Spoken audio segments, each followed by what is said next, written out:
बोलो श्री कृष्ण कन्हैया लाल की, सतगुरु महाराज की, श्री प्राणनाथ प्यारे की, महारानी बाईजुराज की, तीनों पुरी धाम की, समस्त सुंदर साथ की।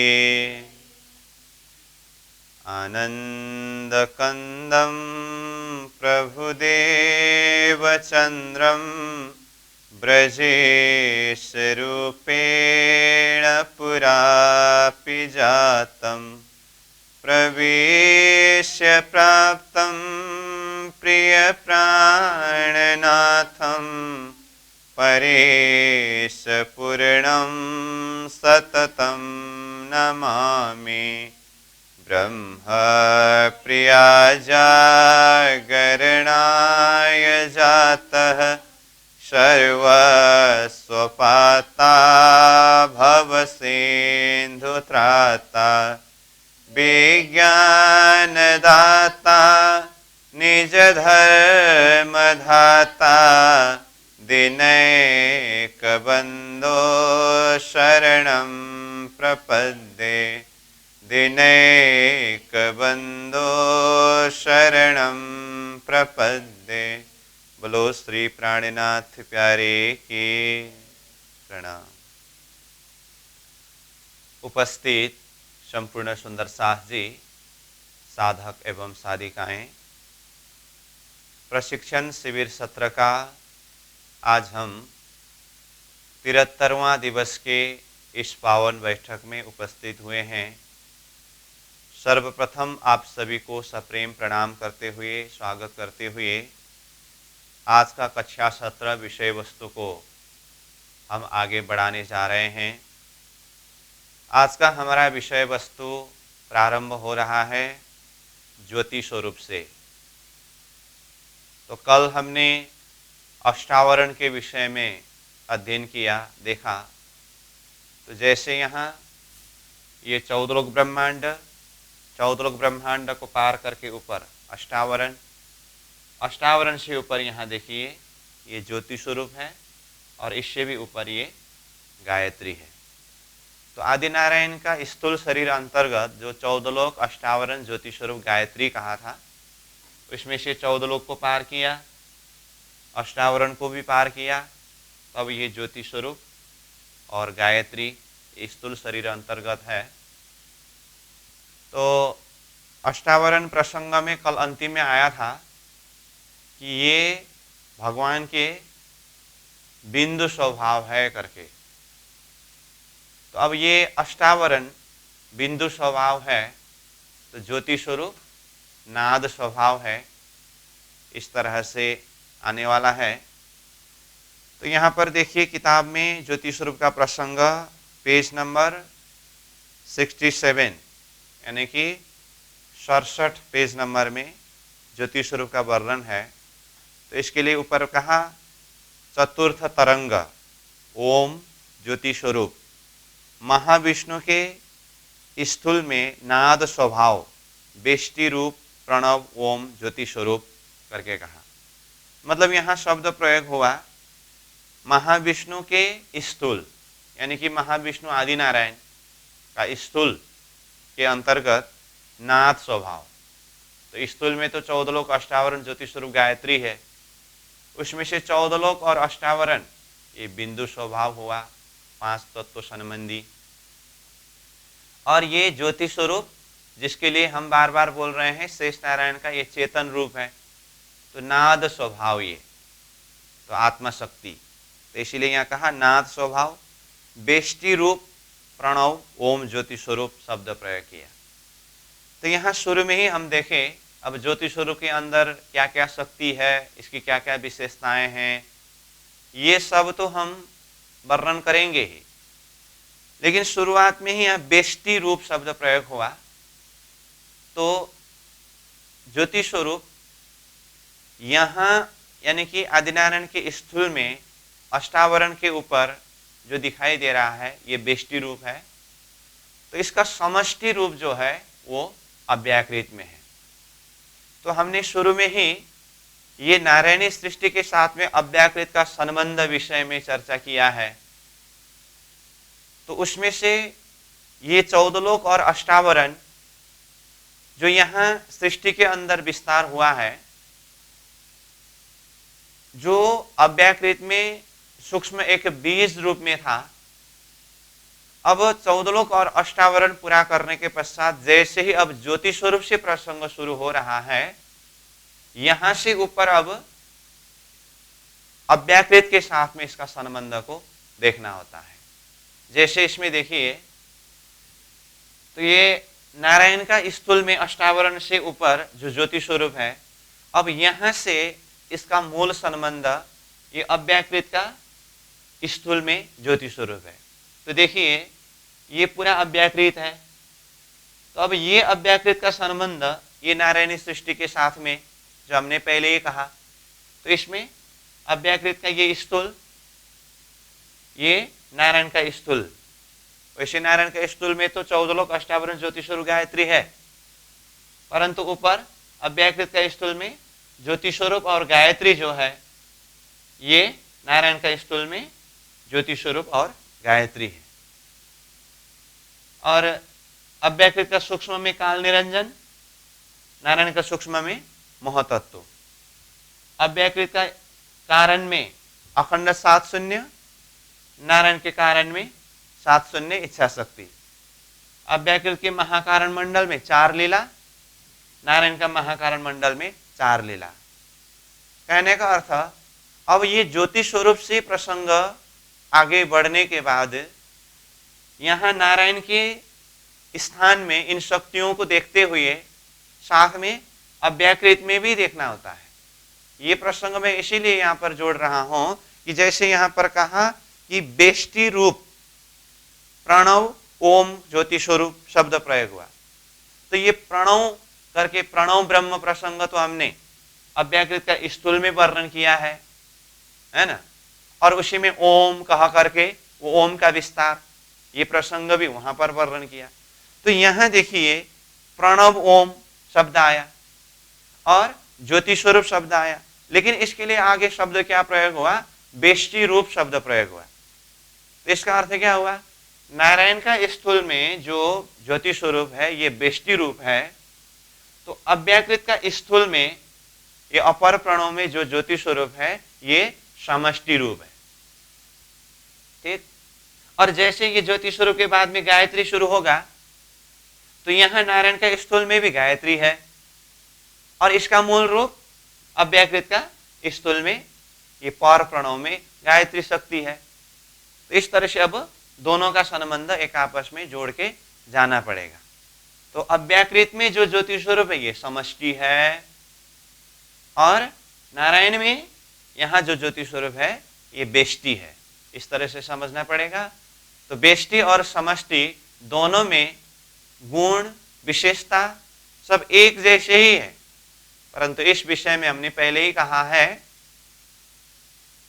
अव्याकृत का उल्टा प्रतिबिंब नारायणी सृष्टि होने से अव्याकृत में जो कुछ भी है वो सच्चिदानंदमय है और नारायण में जो कुछ भी है वो असत जड़ दुखमय है। इस तरह से बताया। तो अब यहाँ ज्योति स्वरूप प्रसंग में जो कुछ भी शब्दावली के माध्यम से वर्णन होगी, इसका मूल रूप अव्याकृत का स्थूल में जो ज्योति स्वरूप है उसको समझना पड़ेगा। तो इस तरह यहाँ जो बेष्टि रूप प्रणव ओम ज्योति स्वरूप शब्द आते ही इसका बेष्टि समष्टि मतलब नारायण का स्थूल में और अव्याकृत का स्थूल में इस तरह इसका संबंध थोड़ा सा बताया। अब समग्र में ज्योति स्वरूप के संदर्भ में देखें तो ये ज्योति स्वरूप शेष नारायण का चेतन रूप है। ये तो हम बार बार चर्चा करते आ रहे हैं। अब इसका विस्तार बहुत विस्तार शक्ति से बताया है और इसके एक रूप का वर्णन करते समय इसका 5 सिर 10 भुजा 15 नेत्र इस तरह से वर्णन किया है। और ये ज्योति स्वरूप को विशेष करके जड़ चेतन की गांठ इस शब्द के द्वारा भी परिचय दिया करते हैं। कहने का अर्थ ये 14 लोक ब्रह्मांड के अंदर, वैसे 14 लोक ब्रह्मांड का मूल त्रिदेव है। तो ये त्रिदेव की उत्पत्ति भी ये ज्योति स्वरूप के द्वारा ही है, और त्रिदेव के द्वारा ही चौदलोक ब्रह्मांड में विस्तार होने से यहां चौदलोक ब्रह्मांड के अंदर जो कुछ भी विस्तार है मूल रूप में ये ज्योति स्वरूप ही है। तो ज्योति स्वरूप दो रूप से विस्तार हुए हैं, एक जड़ रूप से और दूसरा चेतन रूप से। इसीलिए ज्योति स्वरूप को जड़ चेतन की गांठ इस शब्द के द्वारा भी बताया है। तो जड़ चेतन की गांठ का अर्थ क्या है? जड़ मतलब 5 तत्व। तो ये चौदलोक ब्रह्मांड के अंदर 5 तत्वों का विस्तार भी कहां से हुआ? ज्योति स्वरूप के द्वारा ही। और ये 5 तत्वों को संचालन करने के लिए छठी तत्व चेतन तत्व, ये चेतन तत्व भी ज्योति स्वरूप के द्वारा ही विस्तार हुए हैं, विस्तार होने के प्रसंग में। और ये विस्तारित सृष्टि को फिर समष्टि मतलब अपने में वापस करते समय 5 तत्व भी जाकर के ज्योति स्वरूप में ही मिलने वाला है, और चेतन भी जाकर के ज्योति स्वरूप में ही मिलने वाला है। कहने का मतलब त्रिदेव सहित जीव के अंदर जितने भी शक्ति है वो 5 तत्व जड़ प्रकृति हो या चेतन तत्व हो, ज्योति स्वरूप से ही विस्तार हुए हैं और ज्योति स्वरूप में ही जाकर के लीन होने वाला है। तो ये जड़ और चेतन दोनों को विस्तार करने वाला और जड़ और चेतन दोनों को अपने में ही लीन कराने वाले, इस अर्थ में ज्योति स्वरूप को जड़ चेतन की गांठ शब्द प्रयोग किया है। वैसे ये सारा संसार में जड़ और चेतन के रूप में विस्तार होने वाला मूल शक्ति तो आदिनारायण के अंदर की शक्ति है, परंतु ये चौदलोक ब्रह्मांड के अंदर ज्योति स्वरूप के द्वारा ही विस्तार हुए हैं, इसीलिए ये संज्ञा ज्योति स्वरूप के लिए भी दिया है। और ज्योति स्वरूप को ईश्वर नाम के द्वारा भी बताया है। वैसे तो ईश्वर कहने से तो आदिनारायण की संज्ञा ईश्वर है, परंतु ये चौदलोक ब्रह्मांड के अंदर ज्योति स्वरूप से ही सारा शक्ति विस्तार हुआ, सब शक्ति जाकर के ज्योति स्वरूप में ही मिलते हैं, और चौदलोक ब्रह्मांड के अंदर सब ज्योति स्वरूप का ही शासन चलता है, इसीलिए ज्योति स्वरूप को भी ईश्वर शब्द के द्वारा बताया है। और ये ज्योति स्वरूप के साथ में मुख्य रूप में 5 शक्ति है, जो 5 शक्ति जैसे इदिदीपा, चमोचक, ऊर्ध्वगा, मध्यमा, परमा करके ये 5 शक्ति ज्योति स्वरूप के साथ में है। और ये ज्योति स्वरूप को मायावी शक्ति के रूप में बताया। और मायावी शक्ति कहने से माया क्या है? तो यहाँ पर महामती प्राणनाथ जी के वाणी के माध्यम से ही माया के संदर्भ में जो कुछ बात बताया है उसका सारांश स्वरूप चौपाई के माध्यम से यहाँ ज्योति स्वरूप प्रसंग में वो मायावी शक्ति का एक परिचय भी दिया है, जिसका कोई मूल नहीं है, आधा अंत नहीं है, जिसका माता पिता भी नहीं है, और जो कोई पुरुष के साथ में संसर्ग रखे बिना ही सृष्टि को जन्म देते हैं, विस्तार करते हैं, और जो शक्ति स्वयं सृष्टि को विस्तार करने वाले जगत के जननी माता है, परंतु उसको बाल कुंवरी करके कहा है।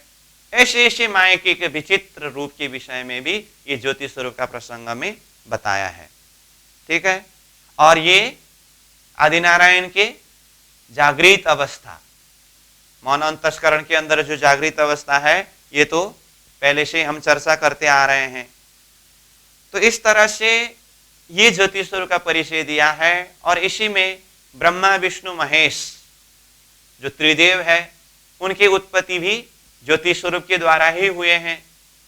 और यहाँ धरती में जो 64 देवी का नाम प्रसिद्ध है, ये 64 देवी का रूप भी स्वयं ज्योति स्वरूप ही धरती में 64 देवी का रूप धारण करके आते हैं।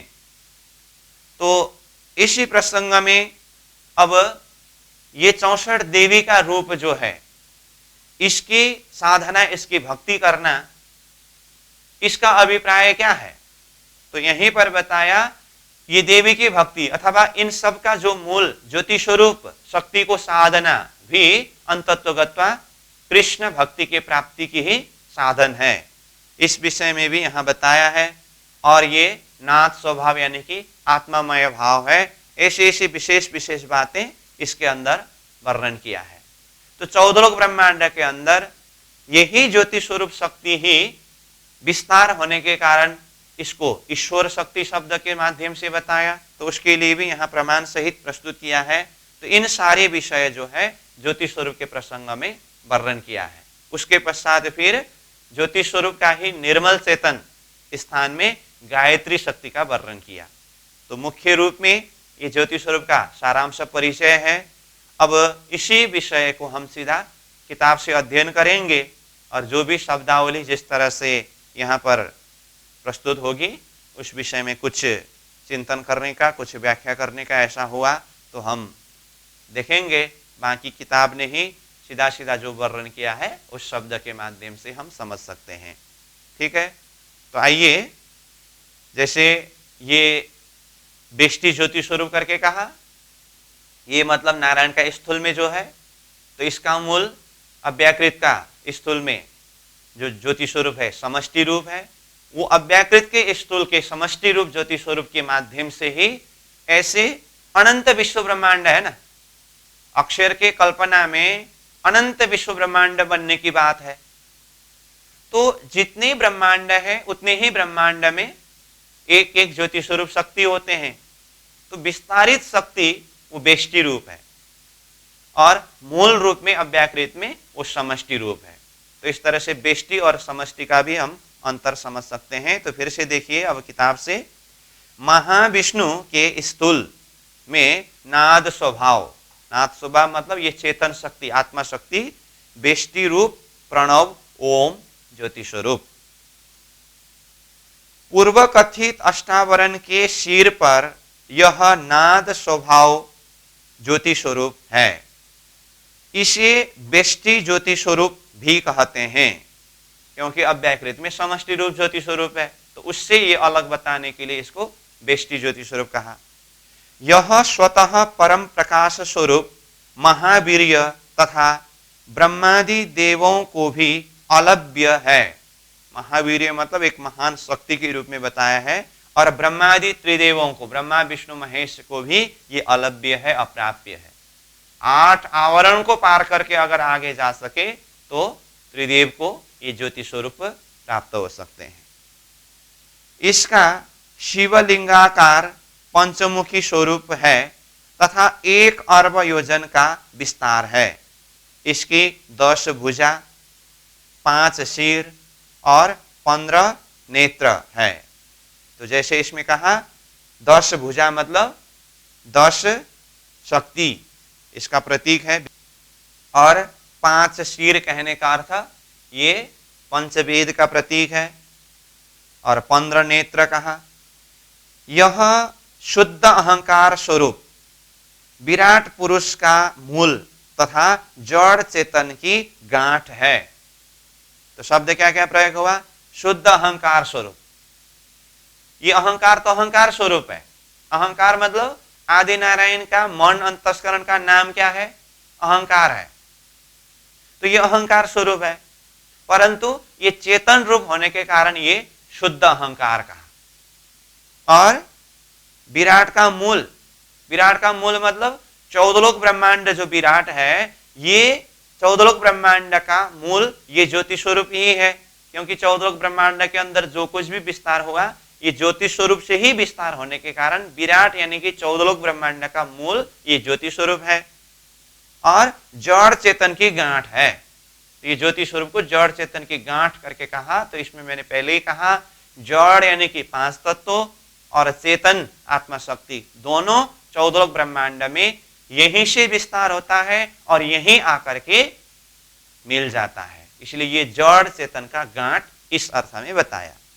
आगे देखिए, इस बेष्टि ज्योति स्वरूप में मुख्य 5 शक्तियां हैं, जैसे इधिदीपा, चमोचक, ऊर्ध्वगा, मध्यमा और परमा। इसके लिए यहां देखिए नक्शा में ये जो ज्योति स्वरूप है यहीं पर 5 शक्ति दिखाया है और यहाँ पर भी नाम लिखा है। जो यहाँ पर किताब में 5 शक्ति का नाम बताया, यहाँ 1 2 3 4 5 मूल रूप में ज्योति स्वरूप तो है ही, साथ में ये 5 शक्ति जो दिखाया ना, ये 5 शक्ति का नाम वहां से भी हम देख सकते हैं। ठीक है, आगे देखिए, इन प्रत्येक शक्तियों के साथ अन्य अनेक शक्तियां भी रहती है। अब मूल रूप में ये 5 शक्ति बताया, लेकिन ये एक एक शक्ति के अंदर अन्य अनेकों शक्ति रहते हैं। सतोगुण, रजोगुण, तमोगुण, ये तीनों गुण प्राधान्य ब्रह्मा विष्णु महेश भी इसी से उत्पन्न होते हैं। त्रिदेव की उत्पत्ति कहां से है? यही ज्योति स्वरूप के द्वारा। इसमें फिर एक जिज्ञासा हो सकता है कि त्रिदेव की उत्पत्ति तो शेष नारायण से बताया है, जैसे हमने प्राणनाथ जी के चौपाई के द्वारा ही चर्चा किया है ना, यहाँ में महाविष्णु मन थे त्रिगुण। तो मन थे त्रिगुण मतलब महाविष्णु आदिनारायण का मन स्वरूप शेष नारायण, शेष नारायण के द्वारा त्रिदेव की उत्पत्ति बताया। और यहां क्या कहा? इन्हीं के द्वारा, यानी कि ज्योति स्वरूप के द्वारा ही त्रिदेव की उत्पत्ति हुए करके कहा। इसीलिए मैंने पहले ही कहा, इसको हम अलग अलग रूप से देखेंगे तो एक तरफ शेष नारायण, एक तरफ ज्योति स्वरूप दिखाई देते हैं, तो कंफ्यूज हो सकता है। अब त्रिदेव की उत्पत्ति एक तरफ शेष नारायण के द्वारा बताया है और फिर एक तरफ ज्योति स्वरूप के द्वारा बताया है, ऐसा हो सकता है। लेकिन हमें इसमें कोई समस्या नहीं है, क्योंकि हमने बार बार ये चर्चा किया है, ज्योति स्वरूप शेष नारायण का ही चेतन रूप है। तो चाहे ज्योति स्वरूप के द्वारा त्रिदेव की उत्पत्ति कहे, चाहे शेष नारायण के द्वारा त्रिदेव की उत्पत्ति कहे, तो शेष नारायण ही ज्योति स्वरूप है, अथवा शेष नारायण का चेतन रूप ज्योति स्वरूप है। उस अर्थ में ये ज्योति स्वरूप के द्वारा ही त्रिदेव यानी कि ब्रह्मा विष्णु महेश की उत्पत्ति हुए हैं। यह व्यष्टि ज्योति स्वरूप बड़ी मायावी है। अब इसको एक मायावी शक्ति के रूप में परिचय दिया है।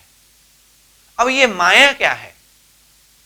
अब ये मायावी शक्ति के संदर्भ में महामती प्राणनाथ जी ने वाणी में चौपाई के माध्यम से जो वर्णन किया, तो देखिए यहाँ पर मायावी है करके एक स्टार मार्क दे करके नीचे इस विषय में कुछ चौपाई के माध्यम से खुलासा किया है।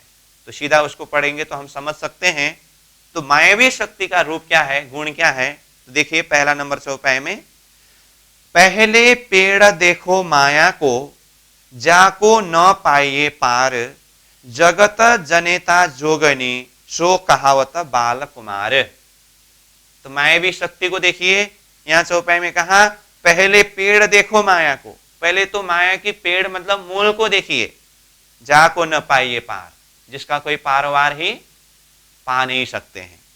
जगत जनेता जोगनी, ये मायावी शक्ति क्या है? जगत को जन्म देने वाले एक शक्ति है, परंतु उसको क्या कहा? सो कहावत बाल कुमार। तो जगत को जन्म देने वाली शक्ति है, तो वो तो माता हुई ना जगत के लिए, फिर उसके लिए बाल कुमारी कहा है। तो इसका अर्थ 14 लोकों के 84 लाख योनियों को गुलाम बनाकर नचाने वाली माया के मूल को देखो और पहचानो, इसका पार नहीं पा जा सकता। कैसी विचित्र विडंबना है कि सारे संसार को जन्म देने वाली योगिनी माया स्वयं बाल कुमारी कहलाती है। ये माया का परिभाषा हुआ। अब दूसरे चौपाई के द्वारा भी बताया माया के और गुण विशेषता कैसे हैं।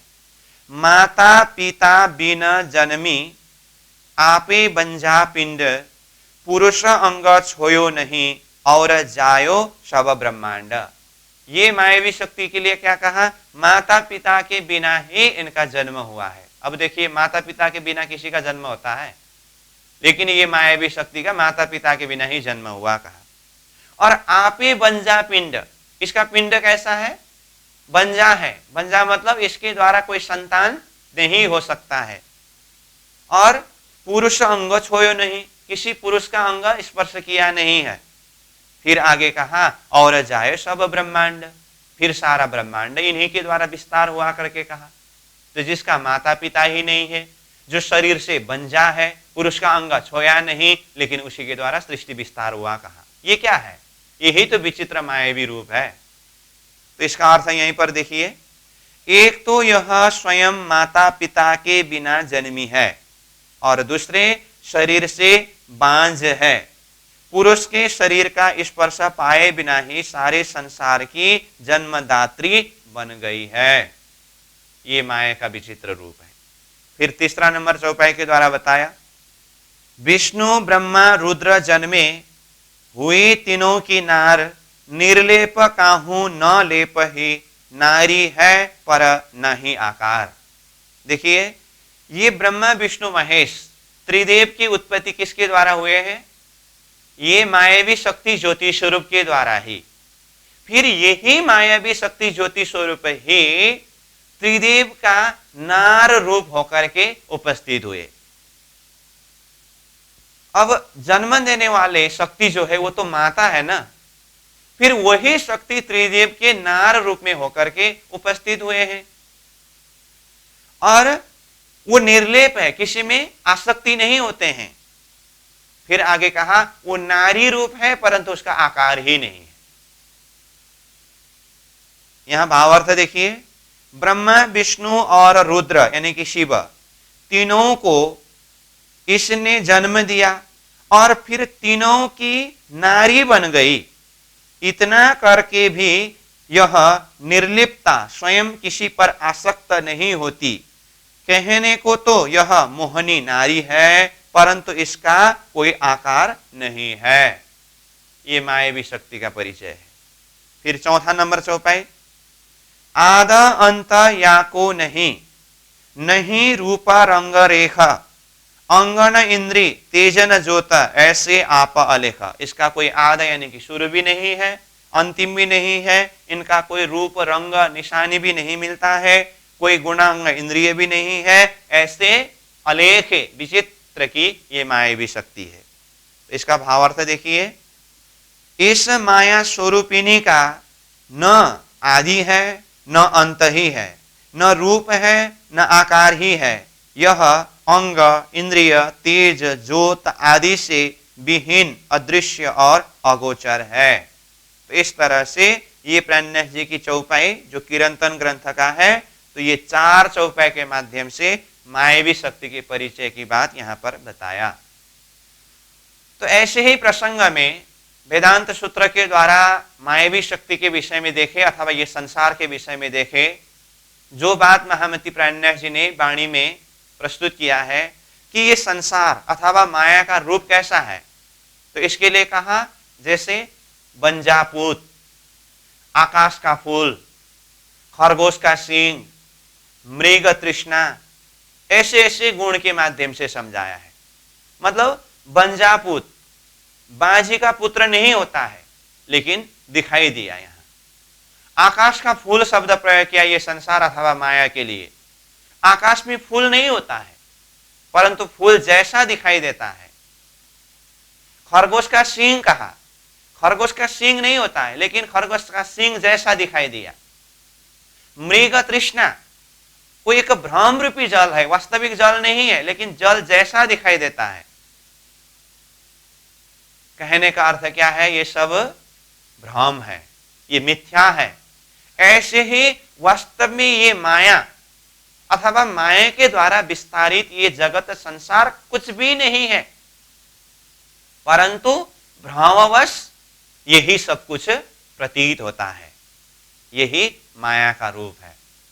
तो इस तरह से समझाया। तो ये माया का रूप करके जो भी वर्णन किया है ये वास्तव में कौन है?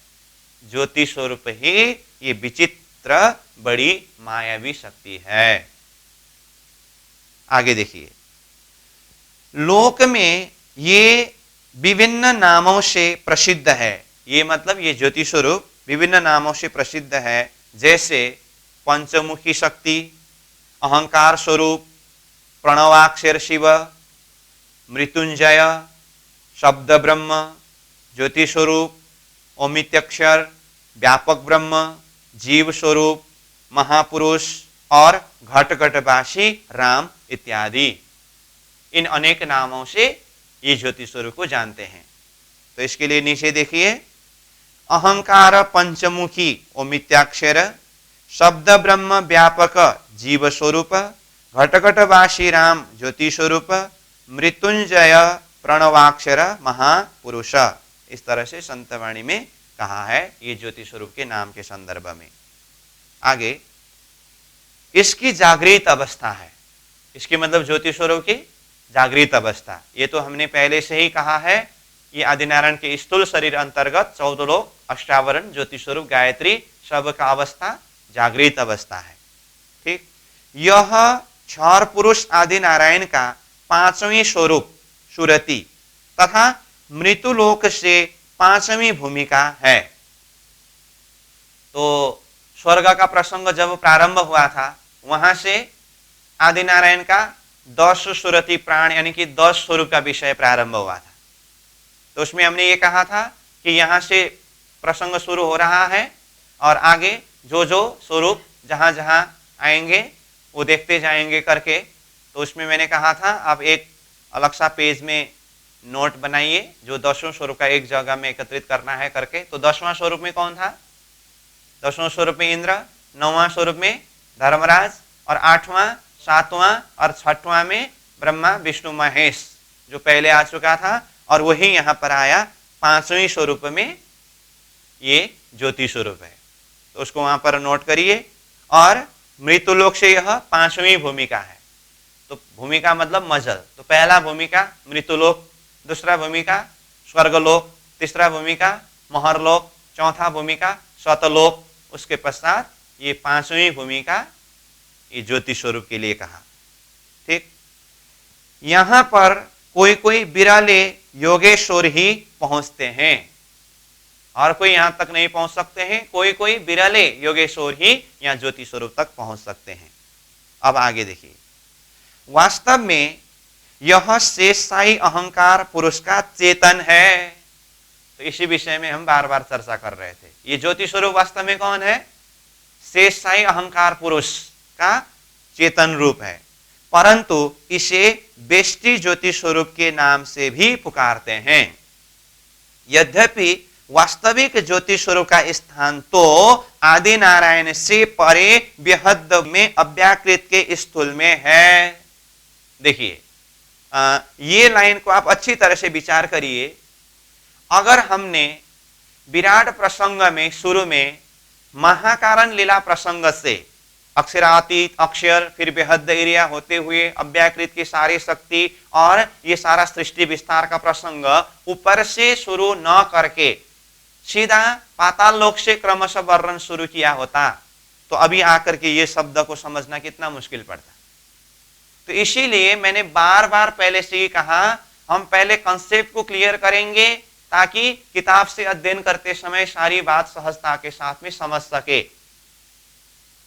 इस विषय में हमने पहले ही चर्चा किया है। तो अव्याकृत कहाँ है? अव्याकृत का स्थूल में प्रणव ब्रह्म, उसमें ज्योति स्वरूप शक्ति किस तरह से है। और आज भी मैंने शुरुआत में ही बताया, जैसे यहाँ पर ये नारायण के स्थूल में ज्योति स्वरूप है, इसका मूल रूप अव्याकृत का स्थूल में यहाँ ज्योति स्वरूप है। यही भाषा यहाँ किस तरह से आया, फिर से देखिए। तो यद्यपि वास्तविक ज्योति स्वरूप का स्थान तो आदि नारायण से परे, आदि नारायण से परे, देखिए आदि नारायण से परे, ठीक है, बेहद में अव्याकृत के, अब अव्याकृत के कहते हैं ये अव्याकृत एरिया है, उसके स्थूल में है। तो स्थूल में मतलब यहाँ स्थूल में है, तो बात हो रही है नारायण के स्थूल में ज्योति स्वरूप, और यहां से इसका वास्तविक रूप बेहद भूमि अव्याकृत का स्थूल में दिखाई दे रहा है।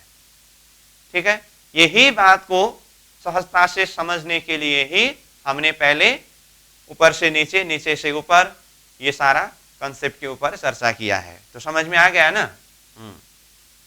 अतः गायत्री का वास्तविक स्थान भी वहीं पर है करके ज्योति स्वरूप के साथ में गायत्री को भी जोड़ दिया, क्योंकि अब तुरंत यहां देखिए नारायण का स्थूल में ही अब ये ज्योति स्वरूप के बाद तुरंत गायत्री आने वाला है। तो जिस तरह से ये नारायण के स्थूल का ज्योति स्वरूप का मूल स्थान अव्याकृत के स्थूल में है करके कहा, तो तुरंत साथ में जोड़ दिया। इसी तरह से गायत्री का मूल स्थान भी, मतलब यहाँ नारायण का स्थूल में गायत्री शक्ति है, ये गायत्री शक्ति का मूल स्थान भी अव्यकृत का स्थूल में, यहां पार प्रणव में ही है। इस तरह से समझाया। ठीक।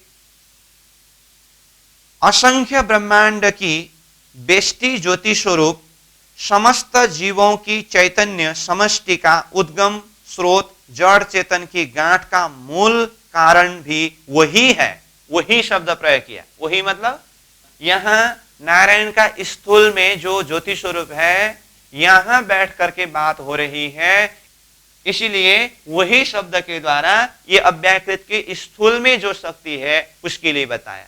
तो यहां ये जो नारायण का स्थूल में ज्योति स्वरूप के लिए जड़ चेतन का गांठ करके कहा, परंतु वास्तव में जड़ चेतन का गांठ कहां है? अव्यकृत का स्थूल में जो ज्योति स्वरूप है वो जो वास्तव में जड़ चेतन का गांठ है, क्योंकि यहां से ही नारायण के अंदर जड़ यानी कि 5 तत्व और चेतन दोनों अव्यकृत के स्थूल से आया है, इसलिए जड़ चेतन का वास्तविक गांठ वहां है और उसी का अंश रूप यहां नारायण का स्थूल में भी दिखाई दिया। ठीक। क्योंकि वहीं से जीवों सहित असंख्य ब्रह्मांडों का उदय लय भी होता है। वहीं से मतलब अव्यकृत का स्थूल से।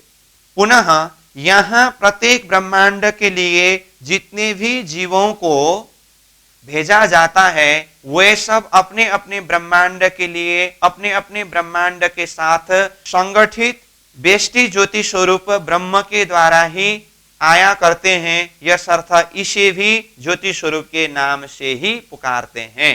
इसे भी मतलब ये नारायण का स्थूल में जो ज्योति स्वरूप है, यहां से ये चौदलोक ब्रह्मांड के अंदर जितने भी शक्ति विस्तार होते हैं उस अर्थ में ये बेष्टि ज्योति स्वरूप को भी ज्योति स्वरूप के नाम से पुकारते हैं। आगे अहंकार पुरुष बेष्टि ज्योति स्वरूप। अहंकार पुरुष मतलब ये मौन रूप है ना शेष नारायण, तो ये शेष नारायण का चेतन रूप है, इसलिए अहंकार पुरुष बेष्टि ज्योति स्वरूप जो प्रत्येक ब्रह्मांड के अध्यक्ष के रूप में संगठित है। जितने ब्रह्मांड है उतने ही ब्रह्मांड में ज्योति स्वरूप रूप है और ये ज्योति स्वरूप ही उस ब्रह्मांड के लिए अध्यक्ष रूप है। उसके अनगिनत तथा असंख्य स्वरूप है। अब ये ज्योति स्वरूप के द्वारा ही ब्रह्मांड में कितने सारे रूप में शक्ति विस्तार होते हैं, इसीलिए इनका कोई संख्या नहीं है, असंख्य रूप करके बताया। यही संसार में 64 देवियों के अवतार के रूप में अवतरित भी होती है। यही मतलब ये ज्योति स्वरूप ही संसार में 64 देवी के रूप में अवतरित होते हैं, जैसे भगवती, भवानी, काली, महाकाली, भद्रकाली इत्यादि। तो 64 देवियों में से कुछ मुख्य देवियों के नाम यहां बताया। ठीक। अब ये देवी के संदर्भ की बात हुई तो देवी की भक्ति साधना करने वाले साधक भी बहुत सारे हैं। ये देवी की साधना करने का अभिप्राय क्या है, उद्देश्य क्या है? अथवा कोई भी साधक भक्त देवी की साधना करता हो तो उसके लिए फल क्या प्रदान करते हैं देवी माता? तो इसके लिए देवी भागवत में जो बात बताया है ये चीज को यहां पर प्रस्तुत किया है। तो कहा यहां अगर कोई भी भक्त मेरी भक्ति साधना करके मुझे प्रसन्न बनाएगा और किसी के ऊपर मैं कृपा करना चाहूं तो उसके लिए मैं क्या कर सकता हूं? श्री कृष्ण जी की भक्ति को प्रदान करता हूं। और जिसको मैं ठगना चाहती हूं उसको संसार का धन दौलत यश मान प्रतिष्ठा ये सब दे करके संसार में ही भुला करके रखता हूं। इस तरह से बताया है। कहने का अर्थ देवी की भक्ति साधना करने का भी मूल फल क्या है? कृष्ण भक्ति की प्राप्ति। तो ये बात यहां बताया। देखिए भगवती देवी राजा सुरथ से कहती है कि अहम यमनो गृणामि तस्मै दास्यामि निर्मलाम निश्चलाम सुदृढ़ाम भक्तिम श्री कृष्णे परमात्मनि। इसका भावार्थ देखिए, जो मानव स्वात्मोद्धार के इच्छुक सुपात्र है, मतलब सो आत्मा उद्धार, अपने आत्मा को उद्धार करने के लिए जो चाहते हैं ऐसे सुपात्र है। मैं उन मानव आत्मा पर अनुग्रह करती हूँ और उसे परात्पर परब्रह्म परमात्मा श्री कृष्ण के प्रति निर्मल, निश्चल एवं सुदृढ़ भक्ति में पूर्ण श्रद्धा विश्वास प्रदान करती हूँ। इस तरह से कहा।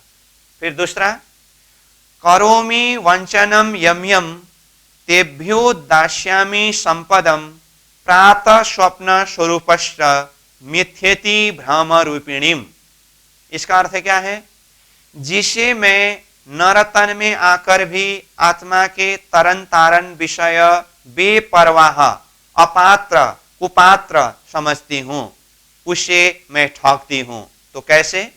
मैं उसे प्रातःकालीन स्वप्न की तरह मिथ्या एवं भ्रम रूपी सांसारिक धन, यश, मान, बड़ाई युक्त खिताब, पदवी से विभूषित संपदा प्रदान कर सर्व ओर से संपन्न कर देती हूँ।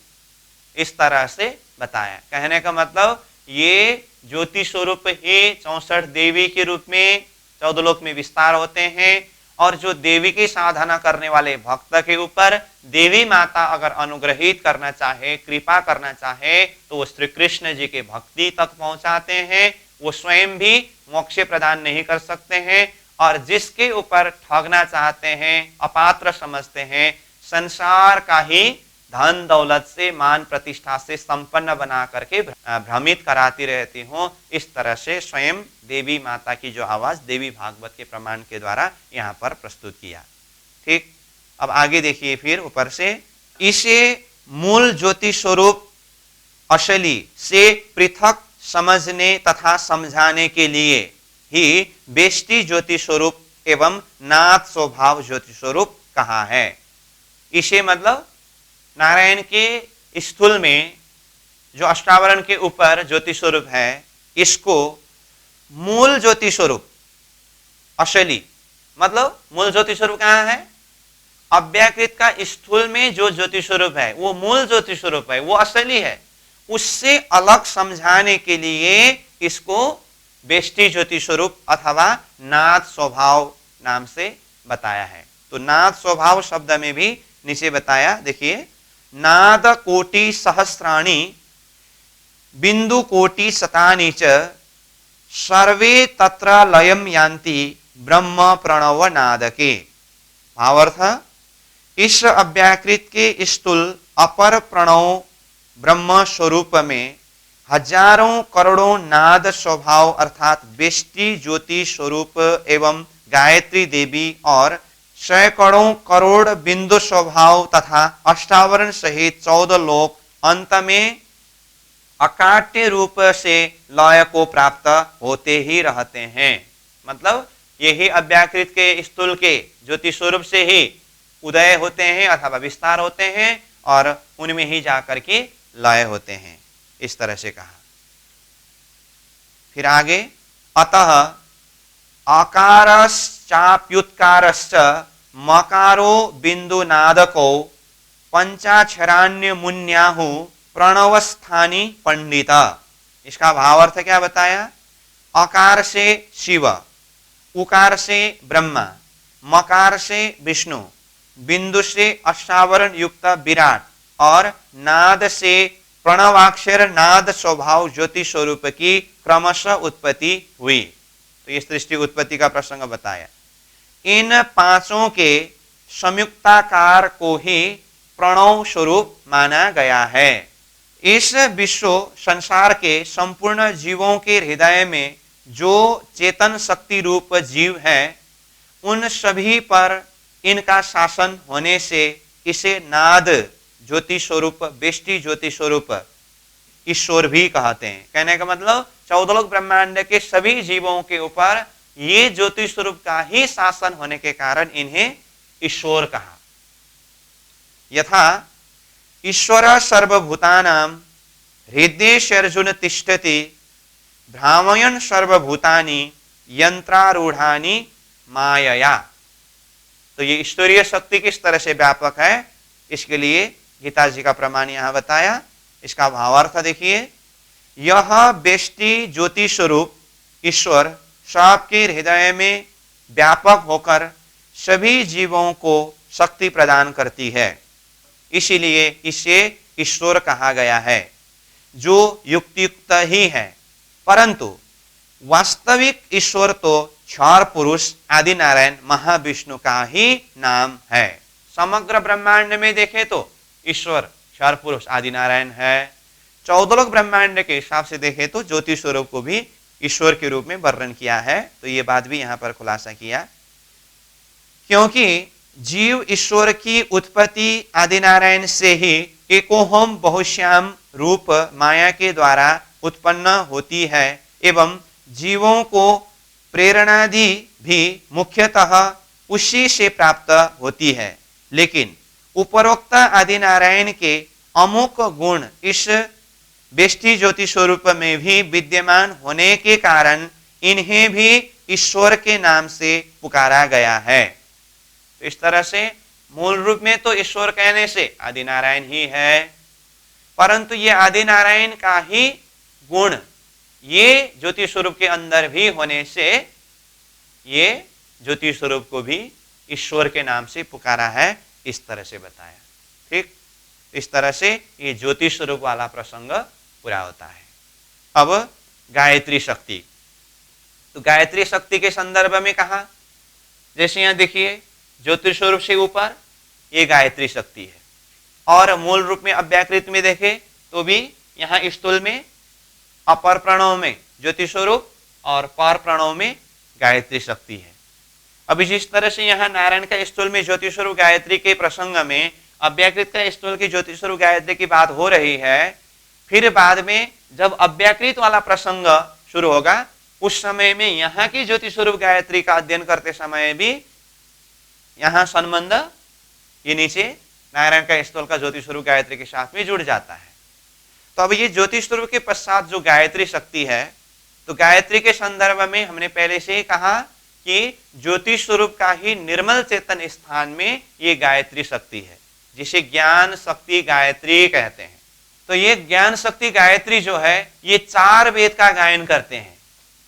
वैसे अब वेद तो 5 है, परंतु अब स्वसम वेद वो सूक्ष्म रूप में रहा है, तो ऋग यजुर साम अथर्व ये चारों वेद का गायन करते हैं, इसीलिए इन्हें ज्ञान शक्ति गायत्री के नाम से भी बताया है। तो ज्योतिष स्वरूप से भी ऊपर ये गायत्री शक्ति ज्ञान शक्ति, इस संदर्भ में हम पहले से ही चर्चा करके आए हैं कि ज्योतिष स्वरूप शेष नारायण का चेतन रूप हो, तो चेतन आत्मा के अंदर भी जो चिदिति ज्ञान स्वरूप की तरह ये ज्योति स्वरूप के ऊपर गायत्री शक्ति ज्ञान शक्ति गायत्री के रूप से हम चिंतन कर सकते हैं। ठीक है, और ये गायत्री का जो महान है, इस संदर्भ में विद्वानों का 2 मत है। एक मत है हंस, एक मत है मयूर, इस तरह से 2 मत है। अब यहां पर इस विषय में भी खुलासा किया है। उसमें से यहां अध्यात्म दृष्टिकोण से चिंतन करने वालों के लिए ये गायत्री शक्ति का जो महान है वो हंस से ही युक्तियुक्त होगा। क्यों? हंस क्या करते हैं?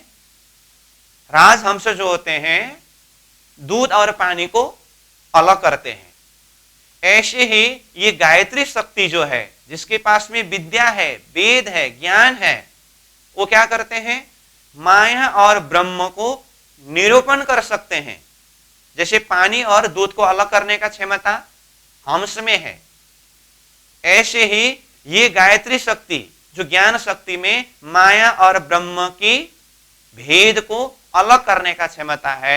इसीलिए अध्यात्म दृष्टिकोण से चिंतन करने वाले हंस को ही गायत्री का महान मानते हैं, और लौकिक दृष्टि से जो चिंतन करने वाले हैं वो मयूर को भी मानते हैं। मयूर क्या करते हैं?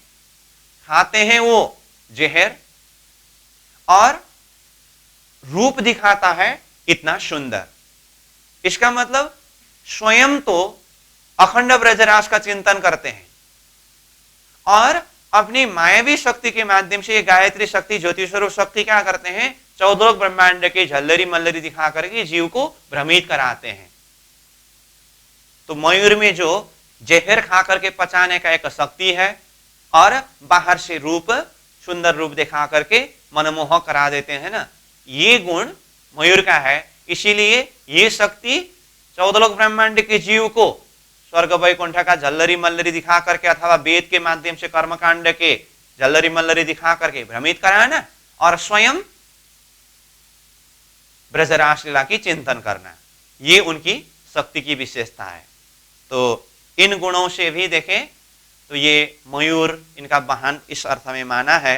तो बाकी जो भी वर्णन है लगभग हमने आगे से ही प्रसंग में इसके विषय में काफी चर्चा कर चुके हैं। जो सार रूप में अब यहाँ किताब में जिस तरह से वर्णन किया है उसी हिसाब से हम समझ सकते हैं। और गायत्री मंत्र जो है उस मंत्र के द्वारा साधना करने वाले ये गायत्री शक्ति में ही जाकर के पहुंचते हैं, ये बात भी है। तो हम अब पढ़ते हैं गायत्री शक्ति। अहंकार पुरुष बेष्टि ज्योति स्वरूप के निर्मल चेतन स्थान में गायत्री का निवास है। यहाँ गायत्री के साथ और भी सहस्त्रों शक्तियां रहती है। अब मूल रूप में तो गायत्री शक्ति कहा, साथ में अन्य सहस्त्रों शक्तियां वहां पर रहती है। यहीं से ऋग्वेद, यजुर्वेद, सामवेद और अथर्ववेद सोहम सोहम श्वास प्रगति से उत्पन्न होकर स्थूल रूप में आए और संसार में प्रसिद्ध हुए हैं। तो यहाँ शेष नारायण के श्वास प्रगति में ये सोहम सोहम का जाप होकर के वहां से स्थूल रूप में वेद उच्चारण होने की बात थी ना। तो शेष नारायण के श्वास मतलब इंद्रिय के द्वारा निकलने के लिए अंतर चेतना के द्वारा निकलना होता है। इसीलिए ये गायत्री के द्वारा ज्योति स्वरूप चेतन रूप से होते हुए अब शेष नारायण जो सोहम सोहम श्वास प्रगति इंद्रिय से इस तरह से जाहिर हुआ है। तो शेष नारायण से कहे, ज्योति स्वरूप से कहे, गायत्री से कहे, वेद स्थूल रूप में आने का मतलब, सोहम सोहम श्वास प्रगति से आने का मतलब, ये एक ही लाइन की बात है। ठीक, फिर से आगे देखिए। यह गायत्री देवी यहां निरंतर चारों वेदों का गान करती है। किसी के मत से इसका वाहन मयूर है तो किसी के मत से हंस है। इस तरह से गायत्री शक्ति के वाहन के संदर्भ में दो मत आया। अब इसके लिए नीचे नोट दिया है, गायत्री देवी चारों वेदों का ज्ञान स्वरूप है। इसके वाहन विषय दो मत होने का क्या कारण? गायत्री देवी के वाहन का आध्यात्मिक दृष्टि से विवेचन करने वालों की दृष्टि में हंस युक्त है, क्योंकि हंस में दूध पानी को अलग करने की शक्ति रहती है। उसी तरह वेदों में भी माया ब्रह्म विषय अलग अलग निर्णय करने का लक्षित ज्ञान है, जिसके सहारे परात पर अक्षरातीत धाम तक पहुंच सकते हैं। तो ये वेद के अंदर की ज्ञान की महिमा को इस तरह से बताया। तो इसीलिए इस दृष्टिकोण से देखें तो हंस ही युक्त है। पुनः भौतिक दृष्टि से विवेचन करने वालों की दृष्टि में मयूर भी ठीक इसीलिए है कि मयूर के अंदर भयंकर जहर भरे सर्पों को हजम करने पचाने की शक्ति है और बाहर पंख से लोगों को मनमोहित करने की शोभायुक्त शक्तियां हैं। जैसे वैदिक ज्ञान द्वारा लक्षित अविनाशी सच्चिदानंद सुख को ठुकराकर स्वर्ग वैकुंठ की झल्लरी मल्लरी से मनमोहित होकर भूलने वाले भला कैसे उसे वास्तविक तक पहुंचकर गायत्री का वाहन हंस मान सके। अतः वास्तविकता समझे तो 100% हंस ही युक्त ठहरता है। इस विषय विकल्प की गुंजाइश ही कहां। तो इस तरह से यहां पर दो मत है अपने जगह में, परंतु निश्चय रूप में आध्यात्मिक दृष्टिकोण से देखे तो हंस ही वाहन युक्त है। क्यों? क्योंकि वेद ने माया और ब्रह्म का भेद बता करके वो सच्चिदानंद परात पर अक्षरातीत का लक्ष्य बोध किया है। तो इस अर्थ में ये गायत्री शक्ति का वाहन हंस ही है करके यहां निश्चय किया। फिर आगे देखिए, इसके महल, मंदिर, छत्र, सिंहासन, स्वरूप, श्रृंगार आदि संपूर्ण वैभव अत्यंत मनमोहक तथा स्फटिक यानी कि श्वेत वर्ण के हैं। इस गायत्री देवी के अंतःकरण में ब्रज की संपूर्ण लीला तथा रास लीला का यावत प्रतिभास पड़ा है। देखिए, ब्रज की संपूर्ण लीला तथा रास लीला की यावत प्रतिभास पड़ा है। तो इसी प्रसंग को समझने के लिए ही हमने पहले विराट का कंसेप्ट क्लियर होने के पश्चात सीधा विराट किताब से शुरू न करके श्री कृष्ण जी की त्रिधा लीला प्रसंग को चर्चा किया था। तो श्री कृष्ण जी की त्रिधा लीला प्रसंग में रास लीला कहां, कब, किस तरह से हुई और वो अखंड किस तरह से हुआ, मतलब शबलिक का महाकारण में रास, कारण में ब्रज, उसका प्रतिबिंब अव्याकृत का महाकारण का शुद्ध महाकारण और शुद्ध कारण में, और उसका फिर प्रतिभास नारायण का महाकारण मंडल के शुद्ध महाकारण और शुद्ध कारण में, और जो बात अहम में है वो चित्त में होती है, बुद्धि में होकर के मन में आती है। इसका मतलब यहाँ ज्योति स्वरूप गायत्री तक भी अखंड ब्रजरास लीला की प्रतिभास है करके जो पहले कहा था ना, वो बात यहाँ इस तरह से आया। इसका मतलब यहाँ गायत्री शक्ति में कहां से आया, तो ऊपर सबलीक में जो अखंड ब्रजरास लीला है वही प्रतिभास अंशाम स्वरूप में होते हुए यहां तक आया। इसीलिए ये गायत्री शक्ति भी मूल रूप में वो ब्रज रास लीला की चिंतन करते हैं। तो ये बात भी यहां पर आई। ये चारों वेदों का गान करती है, ये मतलब ये गायत्री शक्ति चारों वेदों का गान करती है और ब्रज रास लीला का जाप करती है। देखिए, तो ये गायत्री शक्ति ब्रजरास लीला की जाप करते हैं। तो ब्रह्मांड में ये ब्रजरास लीला यानी कि कृष्ण लीला ही सार रहे हैं ना। फिर आगे देखिए, यह आदि नारायण का चौथा स्वरूप तथा मृत्यु लोक से छठी भूमिका है। तो गायत्री शक्ति आदि नारायण का चौथा स्वरूप है। तो इससे पहले ज्योति स्वरूप कहा था, ज्योति स्वरूप पांचवें स्वरूप में था और ये गायत्री चौथा स्वरूप हुआ 10 स्वरूप में से। तो आप इसको भी नोट करेंगे, 5 स्वरूप तक नोट हुआ है और चौथा स्वरूप ये गायत्री है और मृत्युलोक से ये छठी भूमिका है। तो ज्योति स्वरूप 5वीं भूमिका था और ये गायत्री छठी भूमिका है। गायत्री देवी की उपासना करने वाले गायत्री मंत्र का जाप करते हैं इति करके पूरा किया। तो गायत्री मंत्र करके नीचे बताया है, ओम भू भुवस्वः तत्सवितुर्वरेण्यं भर्गो देवस्य धीमहि धियो यो न प्रचोदयात्। इसका भावार्थ नीचे देखिए, सच्चिद आनंद उत्तम पुरुष स्वरूप उस सविता देव के उत्तम श्रेष्ठ भजनीय चेतन ज्योति का चिंतन करते हैं, जो हमारे अंतःकरणादि वृत्तियों को मल विक्षेप आवरण नाशार्थ निष्काम कर्म योग भक्ति मार्गस्थ आत्मज्ञान से प्रेरित करें। तो इस तरह से ये गायत्री मंत्र का तारतम्य अर्थ यहाँ पर बताया है। ठीक इस तरह ये गायत्री शक्ति का प्रसंग भी पूरा हुआ। तो ये ज्योति स्वरूप और गायत्री का प्रसंग आज हमने अध्ययन किया। तो समग्र में 14 लोक, अष्टावरण, ज्योति स्वरूप और गायत्री पूरा हुआ।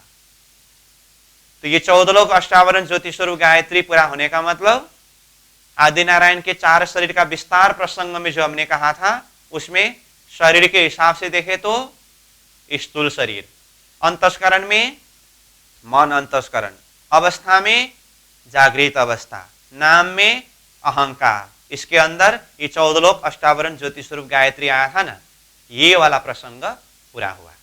ठीक, अब आज हम यहीं पर विश्राम करेंगे। अब सेकेंड बैठक में स्थूल शरीर से परे सूक्ष्म शरीर, अथवा मन से परे बुद्धि, अथवा जागृत अवस्था से परे स्वप्न अवस्था, अथवा अहंकार से परे मोहतत्व। तो ये मोहतत्व वाला प्रसंग में प्रवेश करेंगे। तो आज के लिए यहीं पर विश्राम। पूर्णमदः पूर्णमिदं पूर्णात् पूर्णमुदच्यते पूर्णस्य पूर्णमादाय पूर्णमेवावशिष्यते। प्रणाम।